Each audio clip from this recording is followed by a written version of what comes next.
Yes. I played God, and it was a lot of people accepted it. I mean, let me tell you something. You so much the voice of God that I saw an interview one time where they were saying they didn't even know that Morgan Freeman was black. You believe that? No, no, no. I've been around a Yeah. long time, and I've been black the whole time. So Yes. Yes. We're gonna I need that IG. Cause we here tonight for a special thing. Uh what is the movie called, Mr. Freeman? The of Mr. Chamberlain. oh, it is the death, the killing of Kenneth Chamberlain. The killing of Kenneth Chamberlain. Yeah, And so what I understand was his son and them had the project ready and it sat around for 10 years and you discovered this and you said, this is brilliant. I got to be a part of this. yeah. This is basically true. The action took place uh, about 10 years ago, the killing, and then the movie was made a couple of years ago. Then, and my partner and I got to see it. It was sent to us at a time when they were just looking for distribution. How do we get this movie seen? And Laurie and I, my producing partner, we thought, oh my God, yeah, right. We got to get on this. So here we are. Man, this is an amazing story. I'm gonna get his son on here right now, uh, to include him on this so we can chat about the movie coming up. And when does the movie come out, Mr. Freeman? I think it's already out, um, just not in wide release yet. So is there a streaming platform we can find this movie at? You ask Ken if he'll know I about it. will right now. Don't worry about it. I'll do it right now. Just a second. Nothing's going wrong. Uh, Is Kenneth there? I had trouble getting here. no, you did great. You did great. Thank you, because I'm really a Luddite. You know I'm old school. You talking to the? I don't see it. I'm. Oh, hold up. I'm sorry. Just a second. No worries. This guy got the biggest name I ever seen in the history of mankind. It's the longest name.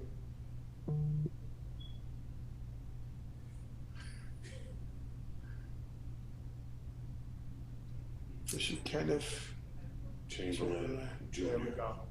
I sent the request. So, man, so many things. I wanna get educated on this movie. I'm a movie buff. I love movies. Hey, what's up, my brother? How you doing? Joe cracked the dawn. I I salute mean, you, bro. listen. Let me tell you, this is the big. I got a phone call today from Eddie LeVert, the living legend. And when he called me, I said, "What do I owe this for?" He said, "I just want you to know you the big show in the game." I Oh, said, "Oh my God!" I start singing, "They smile in your face all the time. They want to take your place." How's it going, my brother? We here to talk about the movie that was made about your dad. Could you explain to us the name of the movie, where we can find it, and just break down to us the unfortunate incidents that happened with your dad that makes this film so powerful? so the name of the film is called The Killing of Kenneth Chamberlain, and the platforms that it's on is iTunes, Amazon Prime, Google, Microsoft, Voodoo, YouTube, Vimeo. You can get it on all of those different platforms.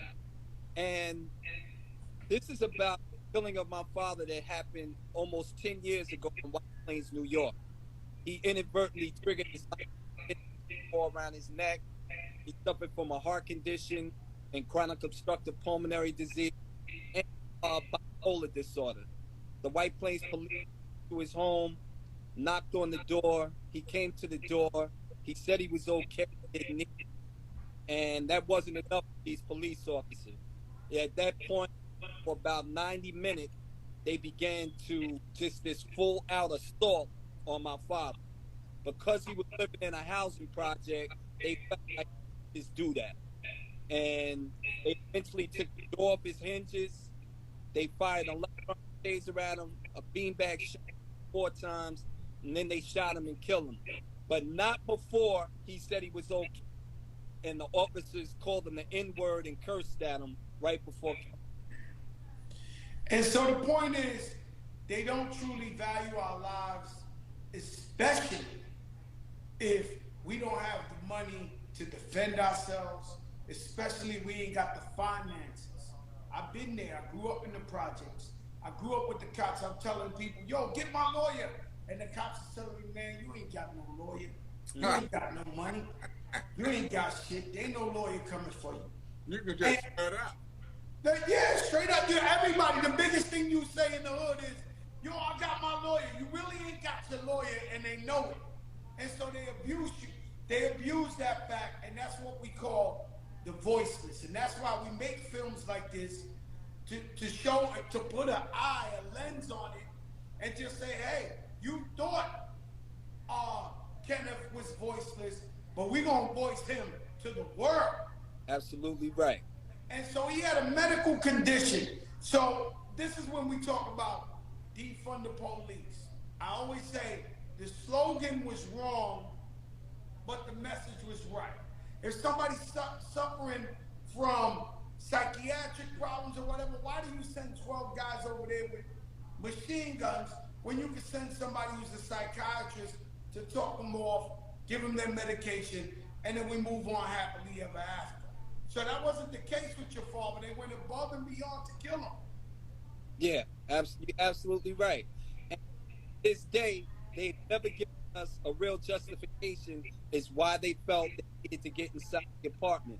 Now, we know that it's 3 reasons you can make entry: warrant, permission, or circumstances. They don't have any of those. So they, like I said, at one point, if you listen to the audio, which is on YouTube, and I tell people, I challenge anyone to listen to it and say they don't hear misconduct or murder, where you hear your father say, I'm telling you I'm all right, and the police respond back, I don't give a F, nigga, open the door.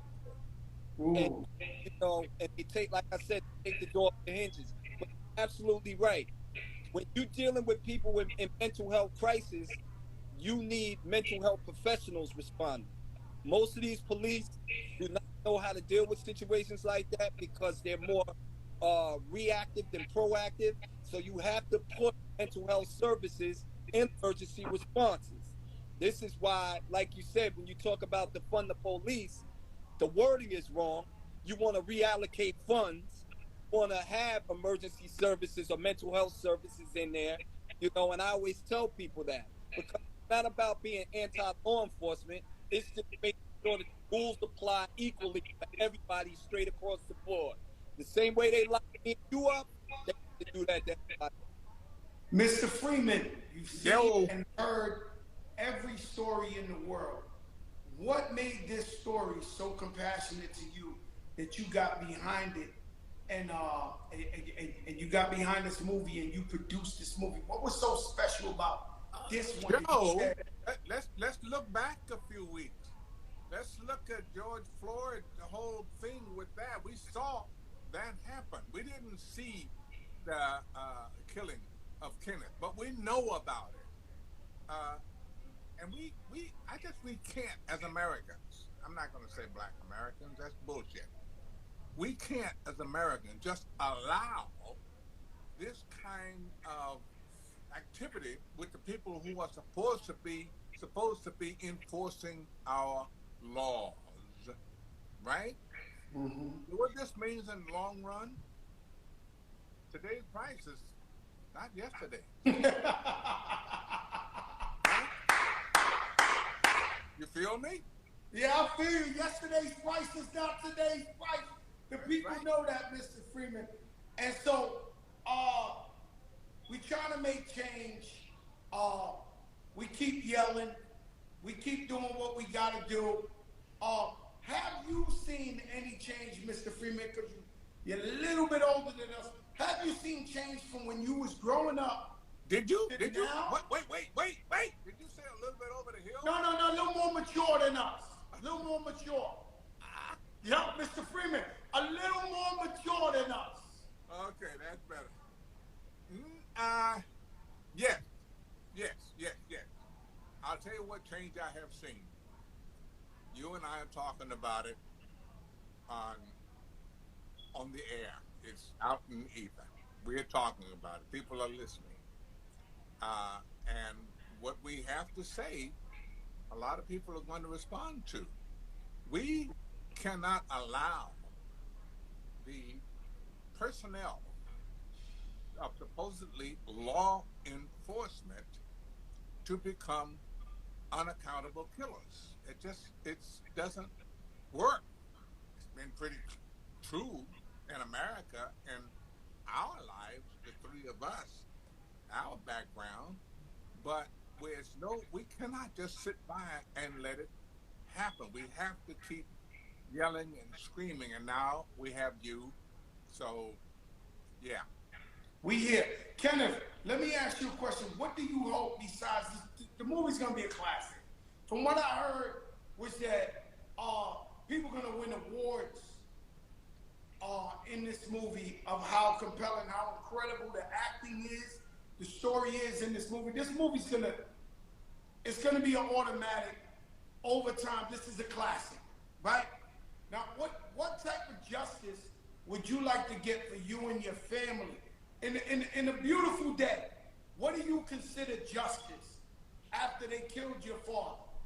See, at this time, Joe, 10 years later, there is no justice for Kenneth Chamberlain. There'll never be justice because nothing you can do is going to give me my father back. Because that would be on a beautiful day. That's justice. But outside of that, what I'm doing is I'm out here and I'm trying to help other families that are impacted by violence. So we're trying to get some type of accountability in the killing of my father, as well as other families who have suffered these same types of. So you using your platform to talk about this could potentially help us get, because a lot of people might not know about the killing of Kenneth Chamberlain, but because Fat Joe said something about it, it made start to pay attention to it. Right. Mr. Freeman, your legendary role in Shawshank Redemption, standing up for your guy was falsely accused, y'all rode out together.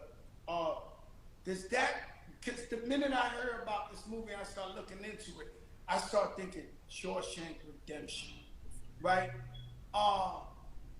Is there some type of connection that brings you to this movie right here about Kenneth? No, I don't think so, Joe. I really don't. This is a completely different situation. I was guilty of what I was in prison for, and Andy Dufresne was innocent. That's not the point. The point is that there has to be, in our case, where Kenneth and I are talking about, accountability. You mentioned justice, and he said, no, we're not going to get justice. But justice is not really possible this late in the game. But what is possible is accountability. If the people who are pulling these things, these kinds of actions are held accountable, you can believe that will be reduced. Beautiful. Let me ask you a question, right? Because this voice is so legendary, right? I'm asking myself, while you're talking, I'm saying, is Morgan more famous from his acting or his narration, his voiceovers? Because everybody knows this, your voice is so distinct that I'm wondering what you think you're more famous for, your voice or your acting? Well, I was in the Shawshank Redemption. I'm going to stop there. You Joe Clark. I mean, in the hood, you Joe Clark. Yeah, and all through the Caribbean, nobody knew me as Morgan Freeman. They knew me as Joe Clark. Oh, that might be, in my hood, that's your most legendary role. Joe Clark. I mean, we feared this man and we loved this man, and you brought him to life. A question I had to ask you was, he was an awesome educator. The person you saw on screen was the person who existed, Joe Clark. I watched him. I stood with him every day, because we shot in his school, as children poured into that school in the morning. He knew them all, and they all wanted to hug him. That's a teacher for you. Wow, exactly. I mean, because you respect the guy. You know, he's tough, but it's because he loves you. And he Yes. wore his heart on his sleeve. And we all felt that. We all felt that. I had a principal, not like Joe Clark, but he was mean, but we know he loved us, Mr. Reagan. He might have passed by now. This is elementary, but look, Mr. Reagan was like taking no shorts. You know, you saw him down the hall, you ran in that classroom. But you know, he was also polite. He was also a beautiful person. A question I want to ask Mr. Freeman, was there any, for me, let me just say, musically, if Fat Joe could make any record, I would have want to make 50 cents in the club, right? So when I hear that record, I'm like, damn, I slipped on that one. That should have been my record, right? Is there any role any actor ever played, and they could have been excellent at it, that you said, damn, I wish I had that role? I was a friend of Alan Ladd Jr.'s, and we did a movie together. And he spoke to me about one of the pet projects that I had always wanted to try and promote. I wanted to play Shane. Remember the movie Shane with Alan Ladd? Shane. No, I didn't. And I seen everything. Long time ago. But he was just a gunfighter who happened upon this little family in this little town who was in trouble. And it's like what we have not seen in our movies is heroes like that, black, and they world's full of them, full of them. Wow, and so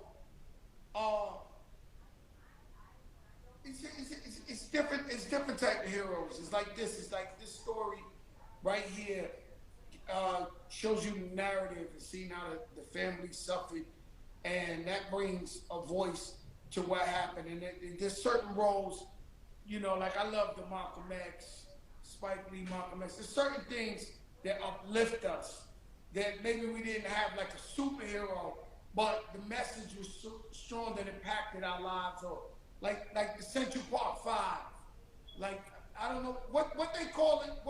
That's the real name, but that right there, we sat down like a family and we cried every single one, and it was just so. And my daughter, she been living in a little house on the prairie, so she never seen nothing like this.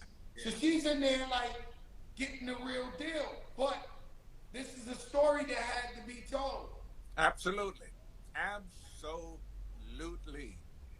Man, let me tell you something. I know you're a big time golfer, right?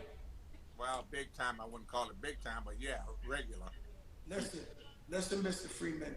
You gotta be good at golf because you've been doing this thing a long time and practice makes perfect. Are you saying you're not really that good at golf? I suck. Oh no, don't do it, y'all. Yeah, listen, don't do that, yo, Mr. Freeman. So you out there, it's a social thing for you. It's just a way to keep busy, to keep my body active. Wow. I got two friends. Yo, do you play golf? No, I don't. I heard it's Try it. really hard. Try it. It's a wonderful game, but you ain't gonna go far with it. Wow. Mr. Freeman, I said, I got two friends that always got pictures on Instagram, they golfing, they this. So I asked one of my friends, I had dinner with him, and I say, I'll tell you, I said, yo, how's Spec guys at golf? He said, he sucks. This guy, I'm like, but he's there every day. What do you mean? Every day. So every day. So I go to my friend Beck. I said, man, I had dinner with our other friend such and such, and I asked him, how's your golf game? And he said, you suck. And he said, yeah, but what would he know? He's drunk by the fifth hole. I'm like, so nobody's good at golf? People just play golf to play golf? I watch golf every weekend, the pros. They miss the same putts that I miss. And I really suck at golf. Let me tell you something, Mr. Freeman. Something that really blew my mind was hearing you on 21 Savage's album. Oh. I was like, how did he Dr. Dre. We all called each other. Everybody's like, yo, he got Morgan Freeman. How does this happen? I'm a real guy. Voice of God shit, that was born of somebody's, promotion something. I'm not the voice of God. I'm the voice of Morgan Freeman. Tell him about it, Kenneth. But when I first met Morgan, I told him, I said the first thing I had to say to him was, "Take the locks off the doors, Mr. Sams. The enemy is here." Because, like you said, Joe Clark, that was the movie. Right. He been hearing this his whole life, too. He been hearing this his whole life. Shout out to living legend Melvin Moore on the check-in. Mr. Freeman, any new hip-hop projects you working on right now that we don't know about? Well, I just finished a one with, who was it? Metro. I just finished You know, here on this show, when we say something nobody know, we call this a Joker moment, like Joker Winfrey. So, be clear, there's a Metro Boomin project coming out with Morgan Freeman on that thing. Yes. Of all time, who are your top? I'm gonna ask you. I would say top 5, but who are your top? Yeah, let's go. Top 5. Who are your top 5 favorite actors that you think are the most incredible actors? Black, white, Asian, female, Latino. Philip Seymour Hoffman, Meryl Streep, Francis McDormand, Clint Eastwood, and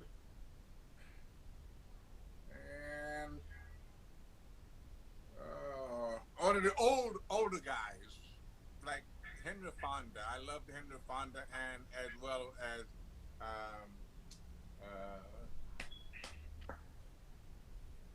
the guy who was involved with Katharine Hepburn for so long, Spencer Tracy. You know, I go. Now wait a minute. Don't let me leave out Sidney Poitier. Oof. He was my mentor throughout all of it. That's a legend. Sidney Poitier is a legend of all legends. Yeah. You know, to this day, when I go see my father's into these Western cowboy movies. Yeah. And what makes him happy is me and him watching the same cowboy movie. I done watched The Good, Bad, and Ugly with this man about 100 times, and he sits down and talks about this guy's the best, and Harold Flynn, and this and this and that, and he just starts naming names, and it's a special moment for me to be with my dad watching these Western movies. Yeah. Well, when I was a kid growing up, that was it for me. It was Westerns. Nobody did any black cowboys or heroes, but I was okay with that at the time. No more. I mean, that's how it started. You know, we started, from my era, we started watching Happy Days and all that, and Richie Cunninghams and all that, and then it went into Good Times and Rerun, and now we finally felt like we had somebody on the screen. Yeah. Or Chico and the Man. Chico and the Man. Remember him? I remember that. Yeah. Mr. Freeman, when it's all said and done, what would you be, if we could just say, what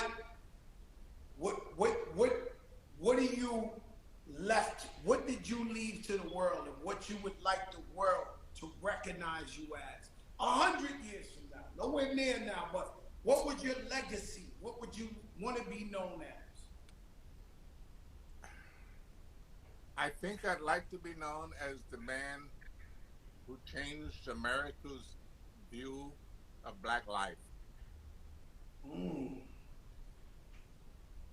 you elaborate on that, Mr. Freeman? Well,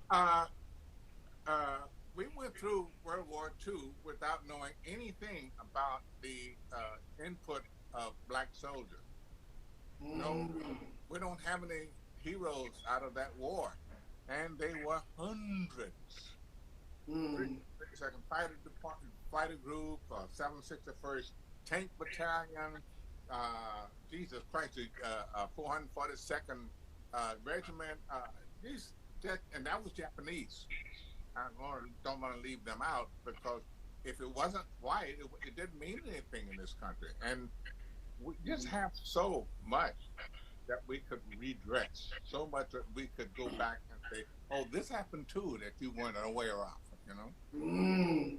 And that's what I think COVID did.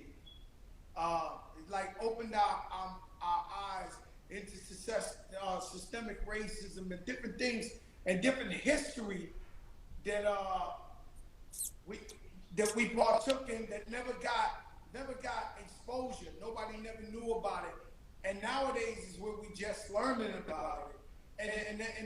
And that's that, to me, that's that fine line that's going on in America now. The elephant in the room per se, to where people are figuring it out. Like, yo, maybe Little Red Riding Hood wasn't Little Red Riding Hood. Maybe Cinderella wasn't Cinderella. Yeah. You know, and that's the confusion Yeah. that everybody seems to be having. See, you're hitting a nail on the head. It's going to make some people sit up and say, "You never thought of that." It's a fact. Yeah. Cinderella. Cinderella? She was cleaning up. She was a maid. She was nobody. That part would have been played by McQueen. Remember her? Yes. And so this is the type of stuff that we can do now, being that doors are opening to do films like the film about Mr. Kenneth, and do other films to let people know they was here, their story matters. The story will be told, because for so many years, our stories, black and brown stories, have been suppressed. Yeah. And so, yes? But now, Kenneth and I are depending on you because you have the microphone. Oh, I told everybody they better go get it. Like, they better go stream it. And let me tell you something. The thing that with the beauty about movies is that we talking now in 2021 about Joe Clark. These things live forever. And way beyond our time, and when we're gone, these movies still come. You know, a movie is really, really a landmark. It's really something that lives forever and in the hearts of people. I remember I was just a baby, and it's crazy. I don't know the name, but you know the name. James Earl Jones played the sanitation man. What's the name of this movie? He played which one? Jones, Which man? back in the days, he played the sanitation man. The woman had, she was a single parent. Princess. That's the name of the movie. I would watch this movie and not know what it was really about when I was a kid. But I'm talking about 4 years old, 5 years old. But I knew this was a great movie. Like, I knew there's something about this movie that's special. And over the years, I would watch. It was Claudine. Over the years, I would watch it, and it would just be special to me. And I knew, when I didn't even understand the story plot or whatever, I knew this was special. And that's what I mean by movies. The test of time. What's from the heart? When it's from the heart, it's gonna last forever. Oh yeah. Even if it's not from the heart, it's still gonna be here. The point is that the ones that are from the heart are gonna be here. Wow, that's a beautiful thing. Listen, Kenneth, could you tell them once again what's the name of the movie, where they can find the movie, or where they can stream the movie? Because I want to go. I'm going to watch it tonight. Well, the name of the movie is called The Killing of Kenneth Chamberlain. You can find it on iTunes, Amazon Prime, Google, Microsoft, Vimeo, YouTube, Vudu, All of those platforms, you just type in the killing of Kenneth Chamberlain and it'll come up. And I'm really hoping that this film is going to force the conversation for people to really look at police reform and changes that we need to put in place so individuals are held accountable when they commit these types of acts. So, like some of the things that we're looking at right now, Joe, is outside of civilian complaint review boards, we're looking at trying to have police officers licensed, because the same way you have attorneys that are licensed to practice law, police officers should be licensed to enforce the law. And if they're guilty of misconduct, brutality, and criminality, they lose their license and they cannot be police officers anywhere. So it's very important. That's But great. the name of the game is accountability. That's why you hear Morgan and I talking about that. And again, I salute you for putting us on using your platform. It ain't nothing, my brother, man. It's all love, man. I jumped out the window in a minute. I heard y'all wanted to get on here, man. And I love you guys, and I stand with you. And I'll keep promoting the movie and telling everybody to go see it and don't stop seeing it, because I'm gonna see it tonight myself. All right. All right. Mr. Freeman, we love you, man. And Love you back. Thank you for your time. Thank you, Joe. Thank you. Love you. Salute, Joe. Hey, let me lay this on you. I've had a lot of interviews, and this has been one of the best ever.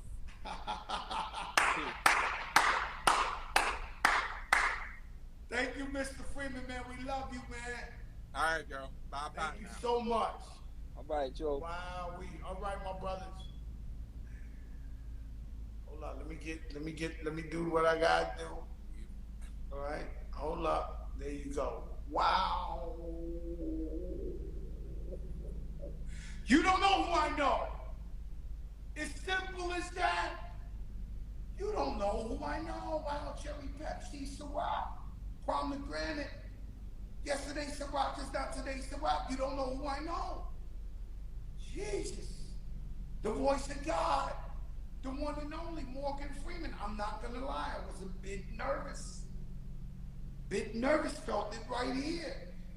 Started sweating. I don't know if y'all saw. I seen Joe Clark in Shawshank Redemption. The voice of God. I mean, it's levels to this, man. It's levels to this. The big show. They want me to stop. They want me to stop and give up. I'm the pre-cap king and the recap king. This all started from nothing. When God anoints you and God says, walk that walk. You see, you got to understand, this show started at the darkest time in America's history in 100 years. And we came up here and out of fear, because I was scared. I started talking to all the fans and then realized we got to cheer the people up. We got to inform them. We got to inspire them. But all the time, God is in the game. And so no matter what we do, we give all the glory to God. And I tell you every day, don't just love God when you need him.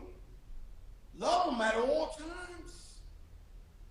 Any day above ground that we don't hear about nothing happening, that we're healthy, that we got family, and happiness is the most amazing day on earth. I tell you, let your darkest moments bring your most clarity. If you ever go through something financially, could be a relationship, could be anything, and you turn around and your so-called family members, your so-called friends, they're nowhere to be around when you need them. It was all a lesson from God teaching you, you do not need these people around you. I've been betrayed before. I've been hurt. People turned their back on me. They stole from me. People I trusted the most. And guess what? I heard it. I said, man, why? Why did I have to catch your hand in the cookie jar? Why God had to